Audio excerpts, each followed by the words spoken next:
다 같이 묵상으로 기도드림으로 주일 예배를 하나님께 드리겠습니다. 함께 기도하시겠습니다.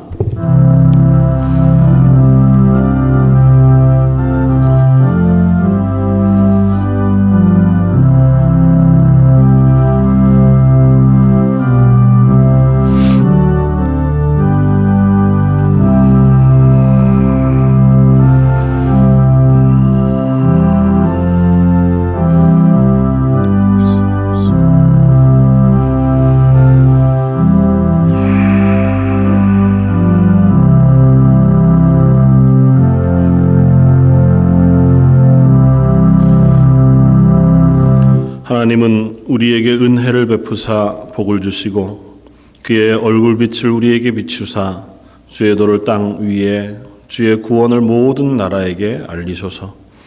하나님이여 민족들이 주를 찬송하게 하시며 모든 민족들이 주를 찬송하게 하소서.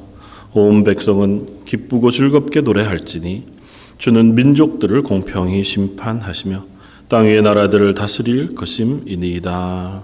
아멘. 모든 세상 모든 민족들을 다스리시며 그들을 구원하시기를 기뻐하시고 그들 가운데 은혜 베푸시기를 기뻐하시는 하나님, 특별히 하나님을 예배하는 이들을 사랑하시고 예배하는 그 가운데 임해 주실 것을 믿사오며 하나님을 예배하며 하나님의 은혜를 구하고 우리에게 허락하신 것을 감사하며 기도하며 나아가오니 이 예배 가운데 임재해 주셔서 성령의 충만한 것으로 하늘의 영광의 풍성한 것으로 함께하여 주옵소서. 오늘 말씀 예수님 이름으로 기도드립니다. 아멘. 전능하사 천지를 만드신 하나님 아버지를 내가 믿사오며 교회의 아들 우리 주 예수 그리스도를 믿사오니 이는 성령으로 잉태하사 동정녀 마리아에게 나시고 본디오 빌라도에게 고난을 받으사 십자가에 못 박혀 죽으시고 장사한 지 사흘 만에 죽은 자 가운데서 다시 살아나시며 하늘에 오르사 전능하신 하나님 우편에 앉아 계시다가 저희로서 산 자와 죽은 자를 심판하러 오시리라. 성령을 믿사오며 거룩한 공회와 성도가 서로 교통하는 것과 죄를 사하여 주시는 것과 몸이 다시 사는 것과 영원히 사는 것을 믿사옵나이다. 아멘. 찬송가 15장을 함께 찬양하시겠습니다.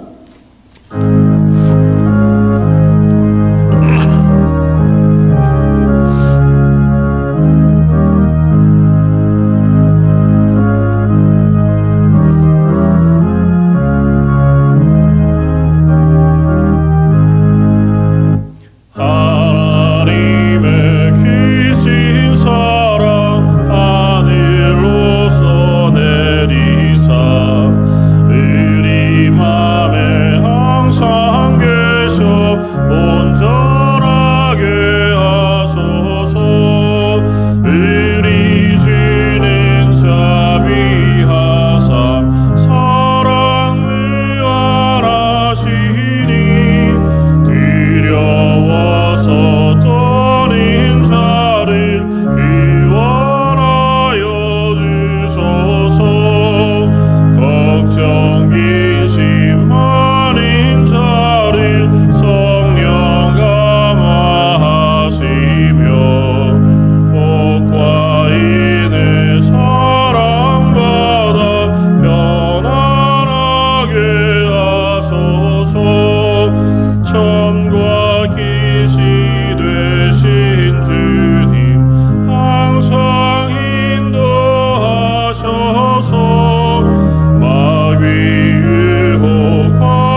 사랑과 은혜가 충만하신 하나님 아버지, 오늘도 거룩한 주일을 맞이하여 거룩한 하나님의 전으로 인도하셔서 예배드리게 하여 주시니 감사와 영광을 올려드립니다. 지난 일주일 동안 우리들은 하나님의 말씀보다는 세상의 지식과 지혜를 더 따르며 살아왔음을 고백하오니 용서하여 주옵소서. 이제 회개하고 죄사함 받아 주님이 주시는 은혜로 심령이 변화되어 하나님의 형상을 닮아가게 하여 주시옵소서. 코로나 바이러스의 지속적인 확산으로 온 인류가 위험에 빠졌지만 지금까지 지키시고 인도하신 하나님, 이제 2020년 남은 날들도 인도하여 주옵소서. 주님의 교회와 성도들을 품어 주옵시고 오늘도 예배드림 속에서 주님을 만나고 주님의 사랑을 더욱더 체험하게 하여 주시옵소서. 성령 충만을 허락하사 주님의 사랑 안에서 진리의 자유함을 누리게 하여옵소서. 우리가 무엇을 하든지 주님을 먼저 생각하게 하시고 주님 보시기에 기쁘신 삶을 살게 하옵소서. 주님의 인도하심으로 주님의 은혜와 축복으로 살게 하옵소서.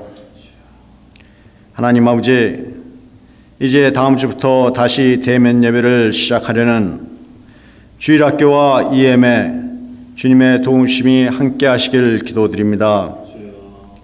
모든 계획이 아무 어려움 없이 잘 준비되게 하시고 다시 함께 예배 드릴 때 감사와 기쁨으로 더욱 예배에 힘쓰게 하여 주시옵소서. 우리들의 자녀들의 건강과 안전을 지켜주옵시고 그들의 믿음을 붙잡아 주옵소서.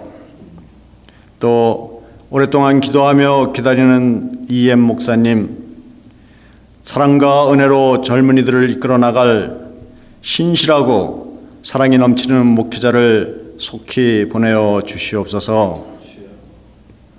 이 시간 단위에 세우신 목사님, 성령 충만하게 하시고 그 말씀에 힘이 있게 하시고 우리의 심령이 말씀의 새로운 힘을 얻을 수 있게 하여 주시옵소서.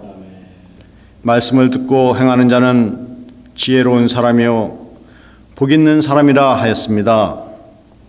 기도로 준비하신 목사님의 말씀 집중하여 듣고 마음속에 새겨서 삶 속에서 실천하고 복받는 저희들 되게 하여 주시옵소서.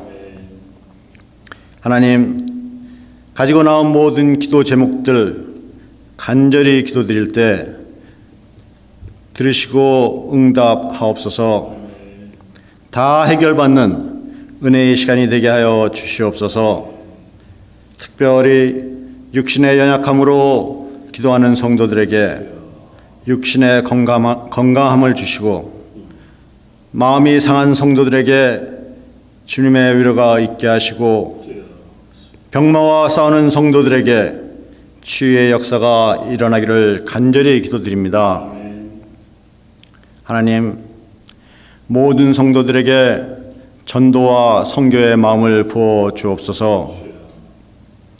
세계 오지에서 오늘도 주님의 사랑과 복음을 전하는 선교사님들과 함께 하시고 그 민족과 지역에 주님의 사랑과 크신 은혜가 넘치게 하여 주시옵소서. 추운 겨울날 하나님의 자녀들 영육간에 강건함을 허락하여 주시옵시고 주님을 의지하는 성도들에게 주님의 선하신 뜻대로 감사할 수 있는 삶으로 인도하여 주시기를 기도드립니다. 예수님의 이름으로 기도드렸사옵나이다. 아멘.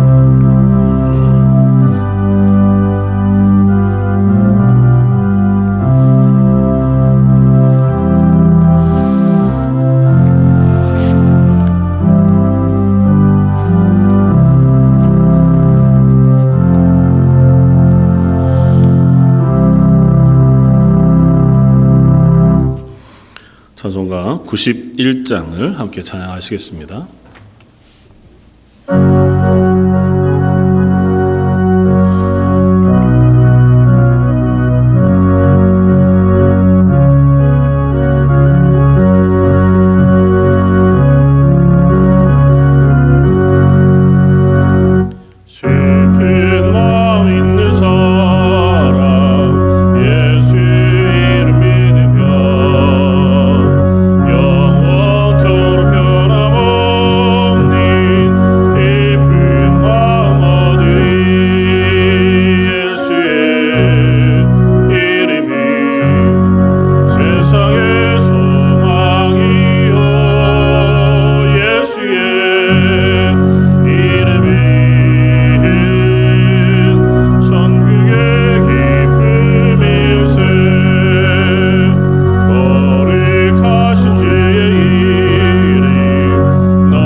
오늘 함께 나눌 말씀은 신약성경 마가복음 2장 13절로 15절까지의 말씀입니다.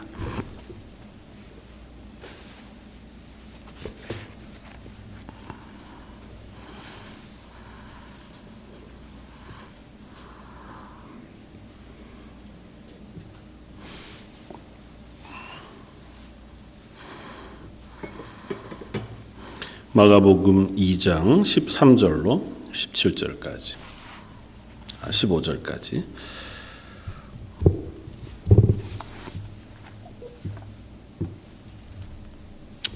17절까지 보겠습니다. 주보에 제가 잘못 기록했네요. 마가복음 2장 13절로 17절까지 함께 봉독하시겠습니다. 예수께서 다시 바다에 나가심에 큰 무리가 나왔거늘 예수께서 그들을 가르치시니라. 또 지나가시다가 알페오의 아들 레위가 세간에 앉아 있는 것을 보시고 그에게 이르시되 나를 따르라 하시니 일어나 따르니라. 그의 집에 앉아 잡수실 때에 많은 세리와 죄인들이 예수와 그의 제자들과 함께 앉았으니 이는 그러한 사람들이 많이 있어서 예수를 따름이로라. 바리새인들의 서기관들이 예수께서 죄인 및 세리들과 함께 잡수시는 것을 보고 그의 제자들에게 이르되 어찌하여 세리 및 죄인들과 함께 먹는가? 예수께서 들으시고 그들에게 이르시되 건강한 자에게는 의사가 쓸데없고 병든 자에게라야 쓸데 있느니라. 나는 의인을 부르러 온 것이 아니요 죄인을 부르러 왔노라 하시니라. 아멘. 오늘은 예수님이 말씀하신 것처럼 나는 의인을 부르러 온 것이 아니요 죄인을 부르러 왔다 하신 말씀을 중심으로 해서 나를 찾으러 오신 주님이라고 하는 제목으로 함께 은혜를 나누고자 합니다. 예수님께서 하신 이 말씀이 참 은혜의 말씀이기도 하지만 또 다른 한편으로는 의아하거나 혹은 조금은 섭섭한 말씀 같기도 한 것처럼 들리기도 하는 것 같아요. 예수님이 부르러 오신 것은 죄인들이기 때문에 예수님의 부르심을 받는 것은 죄인들은 부르시고 의인들은 부르지 않으시는 것은 아닌가. 그러면 나쁜 사람들만 구원하시고 착한 사람들은 다 구원 안 하시는 건가? 하는 이제 질문을 해볼 만한 거죠. 미국의 펜실베니아 주립대 샘 리처드라고 하는 교수가 있는데요. 아마 사회학 강의를 하는 것 같아요. 인터넷에 보면 강의들이 몇 개 올라와 있는데 주로 이제 동양, 서양 그리고 또 한국에 대한 강의들 꽤 많이 하기로 유명한 교수여서요. 그래서 한국 문화나 이런 것들 비교해서 강의하는 경우들이 꽤 많은데 강의 영상들 중에서 꽤 유명한 영상 중에 하나가 동양적인 사고방식, 특별히 이제 한국인들의 사고방식과 서양적인 사고방식, 이제 미국의 가장 보편적인 사고방식의 차이, 사람을 인식하는 차이, 혹은 자기를 인식하는 차이들을 이렇게 보여주는 강의 영상이 이렇게 떠 있는데 주로 이 미국인들 혹은 서양 사람들은 그렇게 스스로를 인식한다는 거예요. 미국인들은 자기가 잘하는 것, 그것에 집중해서 반응하고 부모들도 자식들에게 칭찬하고 잘하는 거에 대해서 야, 너 참 대단하네. 아주 눈꽃만한 것만 잘해도 막 축하하고 막 이렇게 그런 것들에 대해서 기뻐해주고 남들한테 자랑하고 그러니까 그게 점점 내 잘하는 것을 다른 사람에게 잘 적극적으로 알리는 것이 내 가치를 높이는 거라고 생각한다는 거예요. 여기에서 이제 직장 생활하면 그렇잖아요.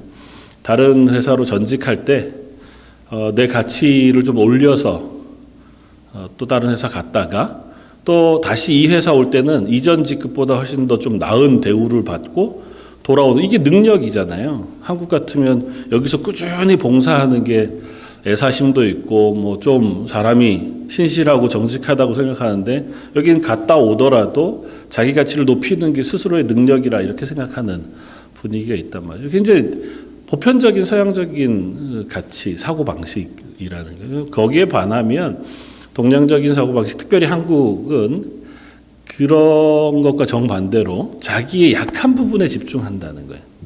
단점, 내가 못하는 것. 그래서 그거를 어떻게든 극복하기 위해서 애쓰고 그 약점을 잘 커버하기 위해서 수고하고 애쓴다는 겁니다. 그러면서 그것이 이제 부모가 자식을 가르칠 때에도 물론 요즘은 더 많이 하기는 하지만 보편적으로는 자식이 잘한 것을 막 칭찬하고 막 자랑하고 이렇게 하는 것보다 잘 못하는 것, 야 이건 고쳐야 돼, 그렇게 하면 안 돼, 이 부분을 좀 더 열심히 해야지, 그렇게 이제 푸시해서 더 잘해 갈 수 있도록 하는 방식에 초점을 두고 또 자녀든 자기 것이든 스스로를 자랑하는 걸 덕목으로 생각하지 않는 거죠. 자기 잘하는 건 좀 이렇게 가리고 감추고 나보다 더 잘하는 사람도 있는데 이렇게 이제 그것이 기본적인 덕목이 되어져서 장단점이 있겠죠. 다르다는 얘기들을 하고 싶어 하는 것 같아요. 그래서 부모들은 자기 자식 자랑하는 것도 옛말에 있듯이 팔불출이나 하는 거지 누가 자기 자식 자랑하고 자기 자랑하는가 이제 그런 생각을 한다는 거죠. 그러니까 정반대의 전혀 다른 사고방식을 가진 사람들이라는 사실에 대해서 이제 다양성에 대한 이야기를 하면서 그런 얘기를 하더라고요. 그래서 그렇겠다. 우리 스스로를 생각해 보아도 우리는 전혀 다른 문화권에 와서 사니까 그런 것들이 이제 충돌하기도 하는 거죠. 그러면서 한번 생각해 보았습니다. 우리가 하나님 앞에서 스스로를 이렇게 드러낼 때 아니면 하나님 앞에 설 때 나를 소개할 때 그것도 좀 다르겠다. 각자가 가진 각자의 생각에 따라서 또 가치관과 자라온 배경에 따라서 하나님 앞에 내가 서는 자세도 그리스도인으로서의 자세도 좀 다를 수 있겠다고 하는 생각을 하게 되었습니다. 여러분들은 어떻습니까? 여러분들은 하나님 앞에서 여러분들은 어떤 분이십니까? 하나님 앞에 섰을 때 야, 넌 누구냐고 물으시면 우리는 나를 어떻게 소개할까요? 우리의 일반적 이름 뭐고 몇 년을 살았고 직급이 뭐였고 직분이 뭐였고 이런 거 말고 하나님 앞에서 나는 이런 사람입니다 하고 소개할 때 나는 어떤 사람일까요? 왜 이 질문을 드리냐 하면 오늘 예수님께서 하신 이 말씀은 예수님께서 이 땅에 오셔서 메시아로 오셔서 당신의 구원받을 혹은 당신이 부르실 사람들에 대해서 말씀하시면서 나는 의인을 부르러 온 것이 아니라 죄인을 부르러 왔다 말씀하시고 건강한 사람에게야 의원이 필요한가 의사가 필요한가 병든 자에게야 필요할 뿐이다 말씀하시는 말씀을 하면서 예수님을 따르는 꽤 많은 무리들도 보면 죄인들과 세리들 그냥 그때 당시에 신앙생활을 잘한다고 여겨진 바리새인들이나 서기관들 하나님의 말씀에 집중하고 율법을 지키는 그 사람들은 오히려 예수님을 따르지 못하고 예수님의 부르심을 못 받은 것처럼 보여요. 그러나 반대로 죄를 짓고 율법을 어기고 그러니까 그냥 표면적으로 봤을 때 신앙생활 안 하는 사람들인 거죠. 지금 마음대로 살아가고 죄인으로 살아가던 사람들은 예수님을 따르고 예수님이 그들을 부르시고 그들과 교제하신단 말이죠. 이것이 그때 당시에 바리새인들에게도 불만이었습니다. 이 모습을 보면서 우리는 예수님 앞에 설 때 혹은 하나님 앞에 설 때 나를 어떻게 표현하고 어떻게 나아가 설 것인가 하는 질문을 해보면 좋겠다 하는 생각이 들었습니다. 특별히 기독교에서 이야기하는 구원의 서정 보통은 7단계 혹은 9단계로 나누어서 얘기하는데 그건 이렇습니다. 맨 처음에 소명, 부르심, 하나님께서 우리를 불러내시고 그 다음에 중생, 거듭남, 부르신 이를 하나님께서 새롭게 거듭나게 하시고 거듭나게 하신 그를 회개하게 하시고 회개하게 한 그를 믿음, 신앙의 자리에 서게 하셔서 그로 하여금 이제는 의롭다 칭하시는 칭의 그리고 아들로 삼으시는 양자 삼으심 그리고 그를 그 자리에서 성화하게 하시는 그래서 성화하는 우리를 견인 하나님께서 주도권을 가지고 인도하셔서 하나님의 나라까지 하나님 그리스도인의 자리까지 견인해 가시고 마지막 그렇게 이끌어 가시는 마지막 자리가 영화 하나님의 영화로운 자리까지 우리를 이끌어 가신다고 하는 거죠. 하나님의 부르심에서 하나님의 나라의 영화의 자리까지 우리를 인도해 가신다. 우리는 그렇게 이제 고백합니다. 성경 안에서의 고백이 그런 거고요. 그 고백 중에서 먼저 우리가 생각해 볼 것은 오늘 그 이야기를 좀 하려고 하는데요. 주도권은 하나님에게 있다고 하는 사실을 먼저 인정하고 시작해야 합니다. 이 9개의 구원의 서정 가운데에 전적으로 부르시고 우리를 의롭다 하시고 우리를 용서하셔서 새롭게 하시고 우리를 하나님의 나라까지 이끌어 가시면서 우리를 양자 삼으시고 결국은 영화롭게 하시는 모든 과정 속에 주도권은 하나님에게 있어요. 우리가 우리 스스로 불러낼 수 없잖아요. 우리가 우리 스스로를 의롭다고 칭해 줄 수 없습니다. 우리가 우리 스스로 의롭다 칭하고 나 스스로의 삶을 하나님의 영광의 나라까지 나를 이끌고 갈 만한 힘이 우리에게 없어요. 그러니까 전적으로 이 구원은 하나님의 주도권 아래 있고 하나님이 우리를 은혜 가운데 부르셔서 우리를 새롭게 해 주시고 또 의롭다 칭해 주셔서 성령의 인도하심과 도우심을 따라서 우리를 하나님 나라까지 이끌어 가시는 전적인 은혜예요. 그럼에도 불구하고 최근에 말씀을 통해서 계속 나누고 있지만 그 하나님의 전적인 구원의 역사 가운데에 하나님은 우리들에게 아주 미약하지만 우리들에게 응답하고 반응할 것을 요구하고 계시다고 하는 사실입니다. 그러니까 우리가 하나님 부르심을 받았을 때에 또 하나님이 우리를 하나님의 나라로 이끌어 가시는 동안 우리는 그 앞에 반응하고 또 그 앞에 고백하고 또 순종해 나아가도록 하나님 우리에게 요구하고 계시다는 것이고, 그것들을 가르치시면서 예수님께서 우리에게 가르치시는, 끊임없이 하시는 말씀, 혹은 성경을 통해서 우리에게 끊임없이 요구하시는 그리스도인의 덕목, 믿음, 소망, 사랑, 이 세 가지는 항상 있을 것인데, 우리가 그리스도인으로 살아가는 동안 그 세 가지의 덕목을 요구하시고, 그 덕목의 요구하심이라고 하는 것은 다른 것이 아니라 그 앞에 구원의 여러 서정들을 그 덕목을 가지고 고백하며 응답하며 따라가도록 하게 하심이겠다. 그렇게 생각이 되어졌습니다. 그래서 오늘 그거 두 개를 연결해서 한번 생각해 보려고 해요. 그러니까 하나님의 부르심 가운데 하나님의 전적인 주권적인 영역, 그 우리가 인정하죠. 그러니까 그 부분을 훨씬 중요하지만 그 부분을 일단 우리가 믿음으로 놓아두고 우리의 반응의 영역을 믿음, 소망, 사랑이라고 하는 이 세 가지의 고백을 가지고 한번 설명하고 나누어 보려고 합니다.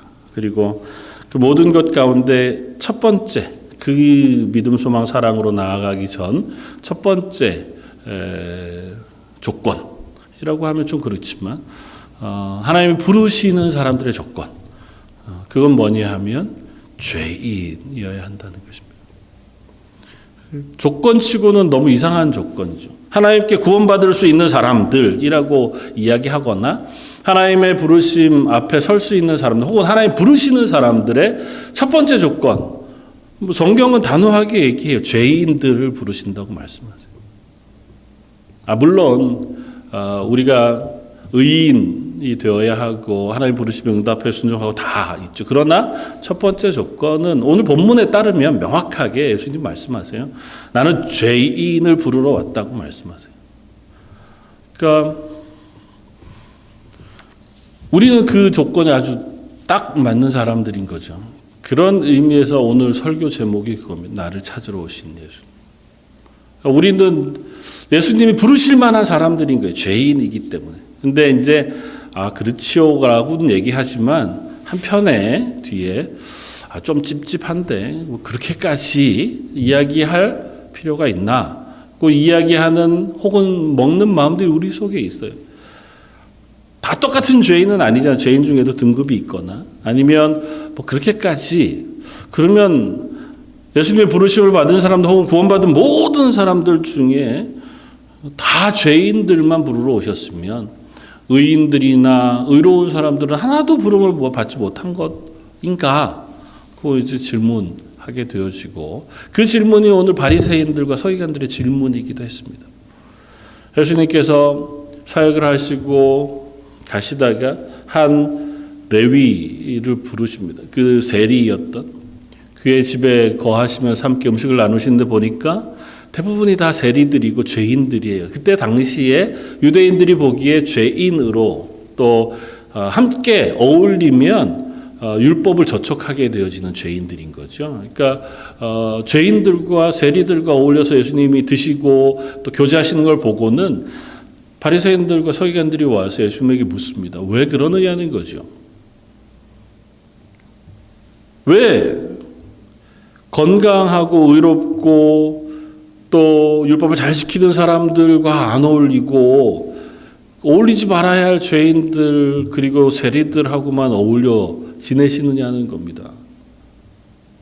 당신이 만약 메시아라면, 예수님께서 만약에 메시아로 이 땅에 오셨다면, 그러면 다윗의 후손으로 왕으로 오셔서 분명 이 땅을 새롭게 하고 이 나라를 새롭게 하시고 하나님의 나라로 만드셔야 하는데, 그러기 위해서라면 조금 더 신앙이 있는 사람들, 믿음이 있는 사람들, 하나님의 말씀에 순종하는 사람들, 혹은 이 땅에 정치적으로 종교적으로 영향력이 있는 사람들, 좀 나은 사람들 데리시고 교제하시면서 이 나라를 회복시키시고 바꾸시기 위하여 뭔 계획을 세우셔야 하는데, 오셔서는 맨 만나시는 게 죄인들, 그야말로 별 의미 없어 보이는 사람들. 그동안도 뭐 율법 하나 지키지 않고 자기 마음대로 살던 사람들, 자기 욕심대로 살던 대표적인 사람이 세리들이잖아요. 좀 심하게 표현하자고 하면 일제시대 때 일본 앞잡이들 같은 사람이 세리들이거든요. 동족의 세를 빼앗아서 로마에 바치는 사람들이에요. 그러니까 그 사람들은 아무리 좋게 봐도 좋게 보이지 않는 사람들, 기회를 찾아서 자기 배 불리는데 급급한 사람들이거든요. 그 사람들과 죄인들과만 어울려서 저렇게 먹고 마시고 그러고 계시니 도대체 이해가 안 되는 겁니다. 그 왜 그러십니까? 그렇게 묻는 질문에 예수님의 대답이 오늘 대답이에요. 야, 건강한 사람에게 무슨 의사가 필요한가? 병든 자라야 의사가 필요하지. 나는 의인을 부르러 온 것이 아니라 죄인을 부르러 왔다. 그러니 내가 여기 있는 게 너무 당연하지 않겠니? 이렇게 말씀하시는 것 같아요. 그런데 우리가 하나 간과한 것이 있습니다. 그건 뭐냐 하면 이 바리새인들과 서기관들은 스스로가 죄인인지 몰랐어요. 예수님이 나는 의인을 부르러 온 것이 아니고 죄인을 부르러 왔다고 얘기할 때는 야, 니네 같은 의인이 아니라 얘네 같은 죄인을 부르러 온 게 아니야 라고 하신 말씀이 아니고 이 땅의 모든 사람은 죄인이기에 이 땅 모든 민족을 구원하시기를 원하시는 하나님께서 그들을 부르러 오셨다고 말씀하시는 거예요. 그러나 그 안에는 한 가지, 스스로가 죄인이라고 스스로에 대해서 인정하는 그들이어야 죄인을 부르러 오신 예수님 앞에 나아온다는 거예요. 바리새인들은 내가 죄인이라고 생각하지 않았어요. 그러니까 죄인을 부르러 오신 예수님 앞에 그들은 나아가지 않습니다. 예수님이 가르치시는 공생의 기간 동안 얼마나 많은 사람들이 예수님의 말씀을 들었고 예수님을 향해 나아왔습니까? 그 중에는 바리새인들, 또 서기관들, 제사장들, 당대의 믿음에 숱한 사람들도 끊임없이 왔었어요. 그러나 어느 시간이 지나고 나서 그 사람들은 예수님을 향해 찾아왔을 때 어떻게 하면 예수님을 트집 잡을까, 죽일까를 생각하면서 예수님에게 나아왔지, 예수님의 말씀을 듣고 예수님 앞에 나와 예수님으로부터 부어지는 은혜와 구원을 그들이 사모하는 마음으로 나오지 않았습니다. 그들은 예수님이 부르러 오신 죄인의 영역에 스스로가 있지 않다고 생각하는 거죠. 로마서 3장 10절 기록된 바 의인은 없나니 하나도 없으며 깨닫는 자도 없고 하나님을 찾는 자도 없고 다 치우쳐 함께 무익하게 되고 선을 행하는 자는 없나니 하나도 없도다. 이 땅 가운데 의인은 없습니다. 나는 착한데, 물론 남들보다 착할 수 있고 선할 수 있어요. 남들에게 피해 끼치지 않고 세상 법 없어도 살 수 있는 사람들이 있죠. 그 죄인이냐 의인이냐를 얘기하는 게 아니고요. 하나님 앞에 구원받을 수 있는 죄인 혹은 구원받을 수 있는 의인, 하나님이 인정하시는 의롭다 하심을 받을 만한 사람이 있느냐 하는 겁니다. 없습니다. 우리는 날 때부터 악해요. 날 때부터 생각하는 것이 악해서 우리가 도모하고 생각하는 것이 악한 죄인들이, 우리가 가지고 태어난 그걸 원죄라고 성경이 표현하고 있는 우리 속에 죄성이 있어요. 모든 것을 나 중심적으로 생각합니다.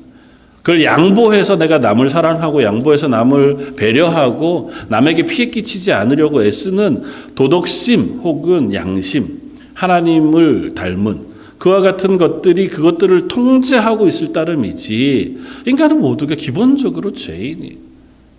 특별히 하나님 앞에서 우리는 죄인입니다. 왜냐하면 하나님을 모르거든요. 그 어느 누구도 스스로가 하나님을 찾고 하나님 앞에 나아가 하나님 앞에 서는 수 있는 그런 사람이 없어요.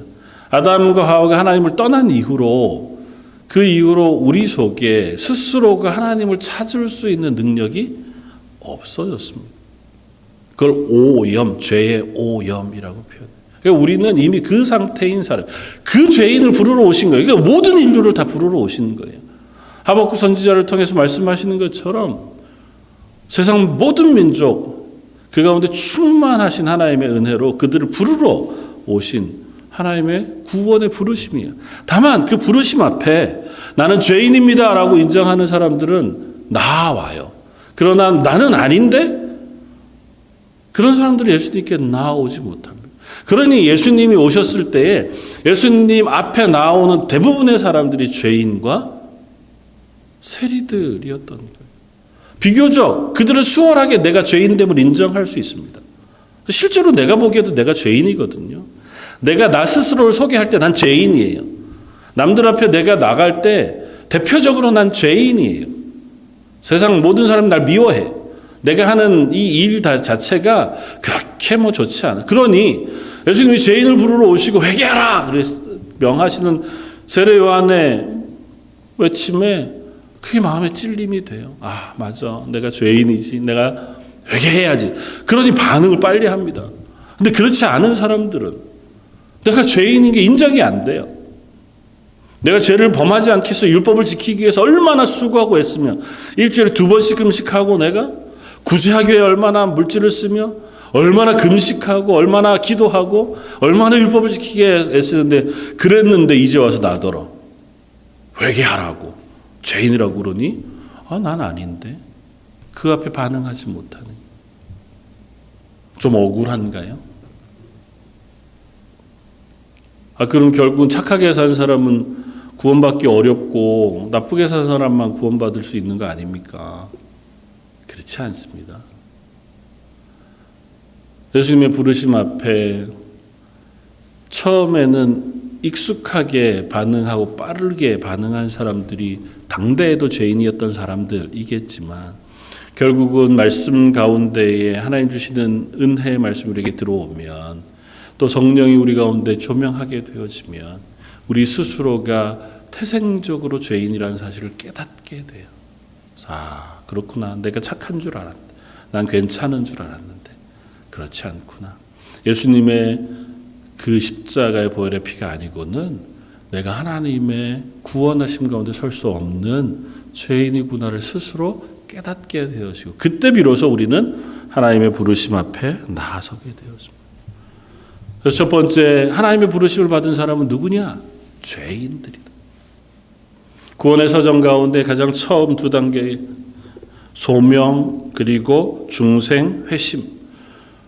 하나님께서 우리를 부르시고 우리를 거듭나게 하시는 건 하나님의 전적인 은혜죠.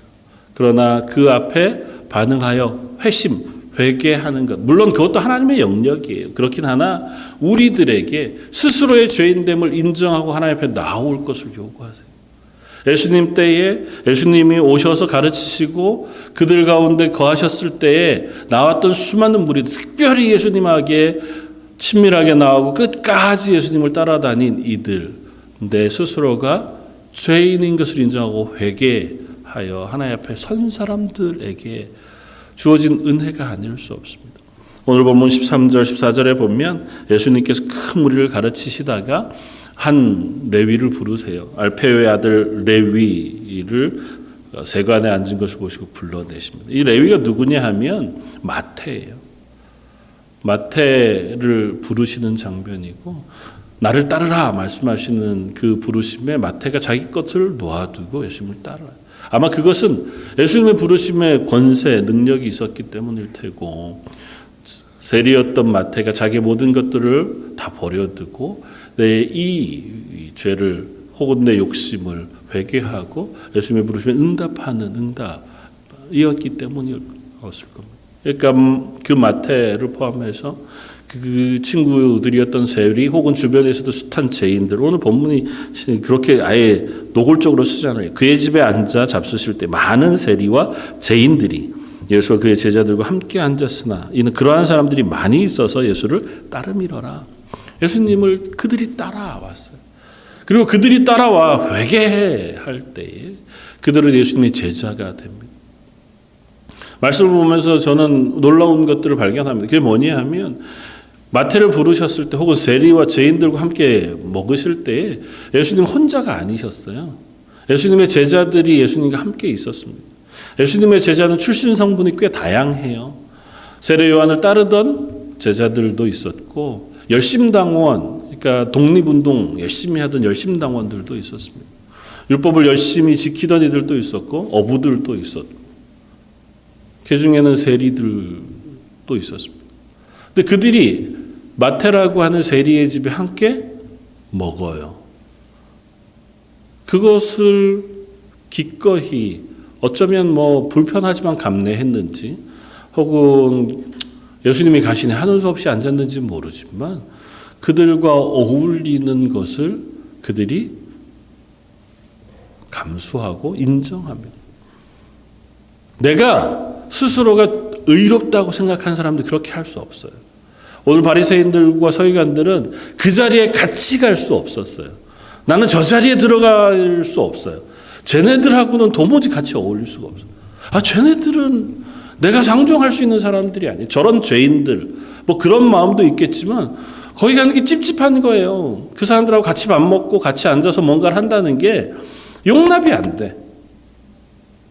그러나 적어도 열심당원이었던 그들 혹은 자기가 최선을 다해서 세례 요한을 따르던 그들, 그 사람들은 다 율법을 지키는 사람들이었습니다. 그 사람들이 보기에 이 세리 혹은 죄인들은 자기들이 상종할 사람들이 아니었어요. 그럼에도 불구하고 그들은 예수님을 만났고 예수님에게 응답했기에 그들과 함께 어울리는 자리에 그들도 역시 앉았습니다. 그러니까 내가 아무리 의롭고 잘 살았다고 하더라도 예수님을 만나고 내가 죄인이라고 하는 사실을 인정하게 된 순간 우리는 그 다음에 비로소 또 다른 이들을 향하여 그들을 부르시는 하나님의 부르심을 이해하고 그들과 함께 한 자리에 앉을 수 있습니다. 기억해야 할 것은 예수님의 부르심을 받은 모든 무리들, 좁게는 우리 교회 안에 혹은 이 땅 가운데 그리스도인 되어진 모든 무리들은 다 하나님 앞에 죄인이라고 하는 사실을 우리가 인정하고 내가 죄인이기에 부르심을 받았고 그 죄를 용서해 주시는 은혜를 입어 이 자리에 앉은 줄 알아서 또 다른 이들을 대할 때에 그들 역시 하나님의 부르심을 받은 죄인이라고 하는 사실을 우리가 이해하고 그와 내가 함께 동등하다 함께 같이 앉아있는 사람인 것을 우리가 이해할 필요가 있습니다. 나를 부르신 하나님께서 저도 부르셨다고 하는 사실. 두 번째는 그 부르심의 응답입니다. 그 믿음, 소망, 사랑으로 이야기했을 때 믿음. 부르심에 응답하는 것, 물론 회개하고 나오는 것 역시 마찬가지지만 예수님이 부르셨을 때, 죄인들을 부르러 오셨을 때 그 앞에 응답하는 것은 믿음이 없이는 안 됩니다. 내가 죄인이구나라고 하는 사실을 인정할 뿐만 아니라 예수님의 십자가의 보혈의 피가 나를 죄 씻어주시는 그 능력이 있다는 사실을 믿어야 십자가를 통하여 내가 구원받을 수 있다고 하는 믿음이 있어야 그 하나님의 부르심에 응답합니다. 그래서 믿음이 없이는 우리가 하나님 앞에 설 수 없고 믿음이 없이 하나님이 기쁘시게 할 수 없다고 선언하시는 말씀이 그런 거예요. 구원의 서정 가운데 우리가 믿음으로 그 하나님 앞에 서는 것, 그것을 하나님 우리에게 요구하신다. 그 믿음은 우리 쪽의 반응, 고백 중에 가장 중요한 반응이자 고백 중에 하나예요. 하나님 우리를 부르셨을 때에 그 부르심 앞에 서고 그 부르심에 응답하여 하나님을 믿음으로 혹은 나를 구원하시는 십자가의 구원을 믿음으로 신앙함으로 그 하나님의 자녀가 되어지는 것이고 또 다른 한편으로는 이미 나를 부르시고 용서하셔서 날 새롭게 하셨다고 하는 사실을 믿음으로 그래서 이제는 죄인의 삶이 아니라 그리스도인의 삶을 구원받은 그리스도인의 삶을 살아가겠습니다고 하는 다짐과 고백으로 나아가게 되는 거죠. 믿음이라고 하는 것은 내가 이전의 삶, 옛사람을 벗어버리고 새 사람으로 살아가는 그 첫걸음에 우리에게 요구되어지자 혹은 우리가 가져야 할 고백이라는 거죠. 그래서 믿음, 소망, 사랑 가운데 우리는 믿음으로 먼저 그리스도인이 되어지는 사람들인 줄 믿습니다. 그리고 그 믿음으로 구원 얻은 우리들이 그리고 그 믿음의 고백을 따라서 합당한 그리스도인의 삶의 자리로 나아가야 할 사람들인 줄 압니다. 믿음을 가지고 그 삶의 자리로 함께 나아가는 사람들은 소망 가운데 살아가는 사람들이기도 합니다. 사실은 믿음은 우리가 아직 보지 못하고 바라는 것들, 그것들을 우리 가운데 붙들고 살아가는 사람들이에요. 하나님은 나를 의롭다 여기신, 칭하신 칭의, 혹은 하나님이 우리를 아들 삼으신 양자라고 하는 것은 우리가 볼 수 없는 거예요. 이 땅을 살아갈 때 나를 의롭다 하셨지만, 나를 하나님의 자녀 삼으셨지만, 내 삶의 특별한 증거와 변화는 그렇게 쉽게 우리 속에 발견되지 않습니다. 나를 의롭다 하신 하나님의 은혜를 내가 믿음으로 붙잡아서, 때로는 내가 낙심할 만한 상황, 혹은 내가 지쳐서 실패할 만한 상황, 내가 정말 구원받은 게 맞을까? 왜 이렇게 또다시 넘어지고 낙심하고 범죄하는 자리로 떨어질까 하는 그 자리에 섰을 때에도 그로 내려가지 않고, 아니야, 예수님의 피로 나를 의롭다 하셨으니 그 은혜가 나를 붙들고 계시리라 믿고 그 하나님의 은혜를 소망하면서 믿음의 삶을 계속해 나아가는 것인 줄 압니다. 하나님 나를 양자 삼으셨으니, 하나님 나를 자녀 삼으셨으니 내가 어느 곳에 있든지 나를 놓지 않으시고 붙들어 주시리라고 우리는 믿습니다 하고 하는 고백을 우리가 하는 거죠. 때로는 풍랑 가운데 혹은 비바람 가운데 있지만 하나님께서 나를 아들로 여기시고 나를 품어주셨기에 나는 그 안에서도 안전합니다. 그 고백은 사실은 현실 안에 믿음의 고백이기도 하지만 하나님이 나를 붙드신 것에 대한 소망의 고백이기도 하겠다. 그래서 그 하나님의 부르심, 하나님의 구원, 하나님의 나라를 향한 소망, 그리고 그 믿음이 우리 이 땅에 그리스도인으로 살게 하는 또 다른 힘이 되어지는 것 같습니다. 그러면 우리는 이렇게 질문해 볼 수 있습니다. 나는 하나님의 부르심에 응답하여 구원을 얻었다면 이제는 그 구원에 합당한 자리로 나아가고 있는가? 구원은 끝이 아니에요.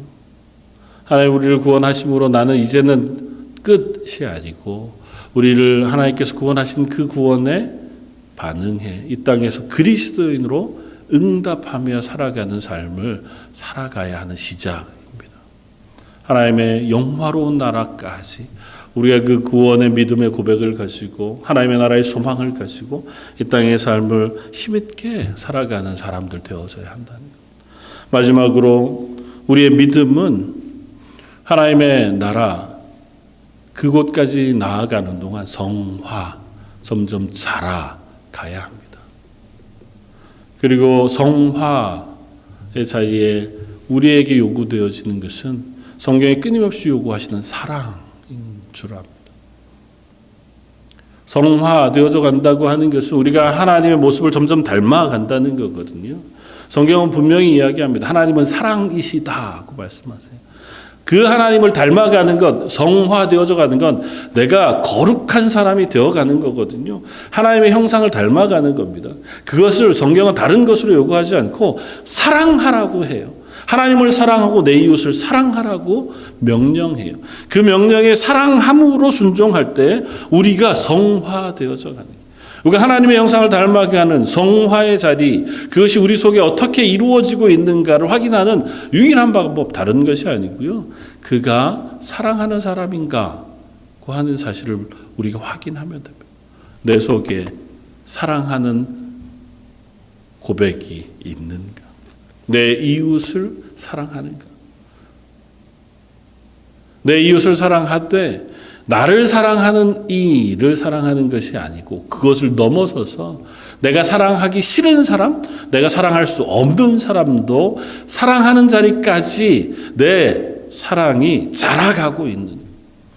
그것 어떻게 할 수 있느냐? 사랑할 수 없는 나를 사랑하신 하나님의 사랑이 내게 확인되어질 때, 그것이 은혜와 감격으로 고백되어질 때, 그래서 나도 내가 사랑할 수 없는 이들을 사랑하겠습니다 하고 다짐하는 것이고, 그 사랑이 하나님께서 잘하게 하시면 하실수록 우리와 하여금 그 사랑을 조금 더 풍성하게 고백하고 나아가게 하는 자리까지 우리를 인도해 가시는 줄 압니다. 그 성화는 내 힘으로만 되는 것이 아니고요, 하나님께서 우리를 이끌어 가시겠다고 말씀하세요. 성도의 견인, 우리에게 고리를 끼우시고 견인해 가시는 것처럼 이끌어 가시는 힘으로 하나님의 성화로 이 자리, 영화로운 자리까지 우리를 자라게 하실 거예요. 그러니까 우리는 그리스도인으로 이 땅을 살아가면 그 사랑해야 할 의무가 우리를 지배하고, 그러지 못할 때의 답답함과 죄송함, 불편함이 우리 속에 있어요. 그런데 이 두 개가 엄청 강하게 싸운다고요. 우리의 기본적인 인간의 성정은 그게 안 돼요. 날 사랑하는 사람을 사랑하는 것, 그건 하죠. 그건 우리의 기본 성정에 맞습니다. 그러나 날 싫어하는 사람을 사랑하는 건 이건 참 어려워요. 한두 번 내가 그래, 하나님이 나를 구원해 주셨으니 그것에 감사해. 내가 한두 번 참아는 줄 수 있어. 7번씩, 70번씩 그걸 참아주고 용서하고 여전히 그를 선대하고 선하게 하고 선을 행하되 낙심하지 않는 것. 그건 우리의 성정과는 전혀 다른 문제란 말이에요. 하나님의 은혜가 우리에게 부어져야, 성령께서 우리 속에 은혜를 허락해 주셔야 비로소 우리가 조금이라도 그 자리에 나아가게 되어지는 사람들인 줄 압니다. 그렇게 하나님 우리를 하나님의 나라에 합당한 사람으로 만들어 가시는 줄 압니다. 믿음, 소망, 사랑 이 세 가지는 항상 있을 것인데 그 중에 제일은 사랑이라 말씀하시는 이유는 이 땅을 살아가는 동안 하나님이 우리에게 필요한 요구 혹은 우리가 이 땅을 살아가는 동안 그리스도인으로 살아가는 삶에 필요한 것은 믿음과 소망, 사랑 다 있어요. 그러나 하나님의 나라 가면 더 이상은 믿음과 소망 그것들은 필요하지 않습니다. 하나님이 앞에 계신데요. 그것이 내가 살아갈 가장 아름다운 것. 근데 그곳에는 무엇이 남냐 하면 사랑이 남아요. 하나님과의 사랑, 그리고 하나님의 나라에 함께 있는 이들과의 사랑. 그 사랑을 이 땅에서 우리 속에 훈련하고 우리 속에 채워가는 것. 그것이 그리스도인의 삶으로 부르신 하나님의 부르심인 줄 압니다. 오늘 본문 가운데 예수님의 부르심을 받은 이들, 그리고 그 앞에 선 구경꾼들, 그들 사이에 분명한 차별, 차이점, 우리가 그것이 스스로 죄인인가 그렇지 않은가를 고백하는 고백에서 찾을 수 있다면 또 다른 하나는 사랑에서 찾을 수 있습니다. 그들을 용납해 줄 수 있나? 죄인인 저 사람들도 나와 함께 할 수 있는 사람이라고 인정하는가? 적극적으로 그들을 다 사랑하고 품어 안는 것까지는 아직은 못하더라도 그래도 용납해주고 참아주고 함께 해주는 자리에 설 수 있는. 오늘 보면 바로 앞에 보면 한 침상에 누운 중풍병자 이야기가 나옵니다. 예수님이 있는 곳이 너무 복잡함으로 친구들이 지붕을 뜯고 내려 그로 나음을 잇도록 하는 이야기가 쓰여 있습니다. 예수님이 그 친구들의 믿음을 보시고 그 병자에게 너 죄 사함을 받았다고 말씀하세요. 사실은 상식적으로는 이해할 수 없습니다. 친구들의 믿음을 보시고 어떤 다른 이의 죄를 사해 주시는 성경 그렇게 얘기하지 않거든요. 예수님이기 때문에 가능합니다. 그러나 예수님이기 때문에 이 말씀을 통해서 가르치시는 바도 있습니다. 그 친구들이 이 중풍병자를 사랑하기에 그들을 위하여 무엇이라도 해야 하겠다고 하는 그 마음을 예수님이 보시고 예수님이 그것을 기뻐하신 줄 압니다. 그것이 우리들에게 기대하시는 마음이기도 한 줄 알아요. 저들과 나는 달라. 내가 할 수 있는 것까지 하고 이건 난 할 수 없어 라고 끝내는 것이 아니라 내가 참 하기 힘들지만 내가 사랑할 수 없지만 그러나 참아주고 조금 마음을 열어주고 조금은 기다려주고 함께 가는 그 고백을 하나님 우리에게 하게 하시기를 원하시는 줄 압니다. 하나님 저와 여러분들 부르러 오신 줄 압니다. 우리가 죄인이기에.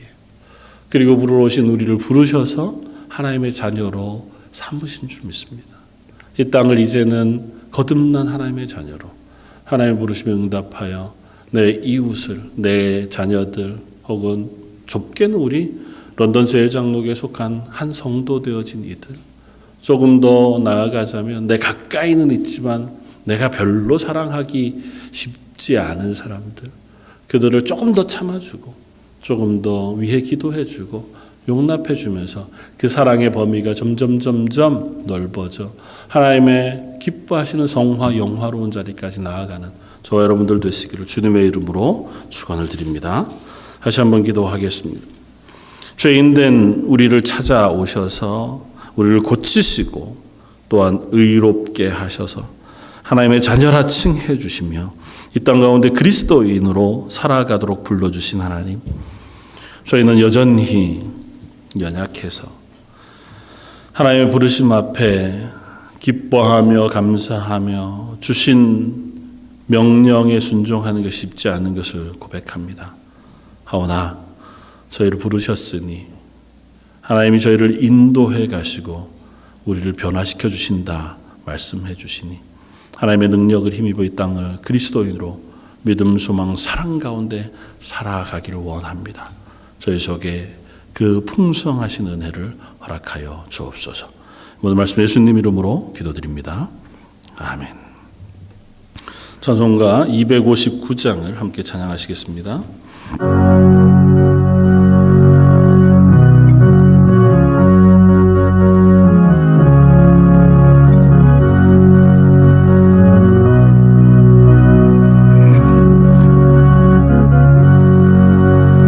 예수 십자가에 흘린 피로써 기대는 씻기어 있는가 더러운 죄 희게 하는 능력을 기대는 참으시 하는가 예수의 보혈로 기대는 씻기어 있는가 마음속에 여러 가지 죄악이 깨끗이 씻기어 있는가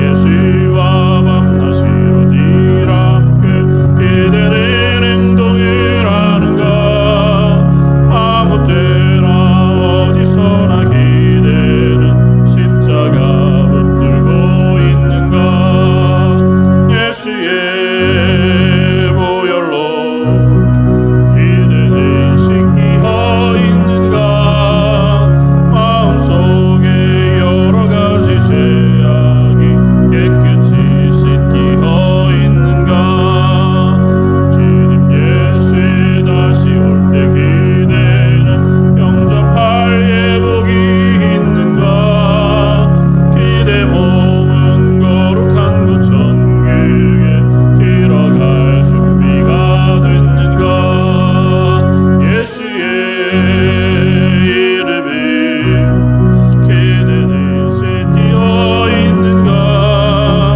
마음속에 여러 가지 죄악이 깨끗이 씻기어 있는가 몸에 더러워진 예복을 주 앞에 지금 다 벗어서 샘물같이 솟아나는 보혈로 눈보다 너희에게 씻으라 예수의 보혈로 기대는 씻기어 있는가 마음속에 여러 가지 죄악이 깨끗이 씻기어 있는가 아멘. 교회 앞에 광고 말씀 주보를 참고해 주시면 좋겠고요. 다음 주부터는 목장을 조금 바꾸었습니다. 뭐 큰 상관은 없지만요. 참고하셔서 예배에 참석해 주시면 감사하겠습니다. 이번 주 토요일 오전 10시 돌아오는 토요일 오전 10시에 연말 행정당회로 모이려고 합니다. 물론 올 한 해도 사실은 특별하게 할 수 있는 것들이 없었고 내년도에도 새로운 계획을 세울 수가 별로 없어서 특별하게 우리가 새로운 것들을 하기가 쉽지는 않지만 그래도 한 해 마무리하고 새로운 해 준비하는 일들이 필요해서 함께 모이려고 합니다. 위에서 기도해 주시고 또 다음 12월 5일에는 예결사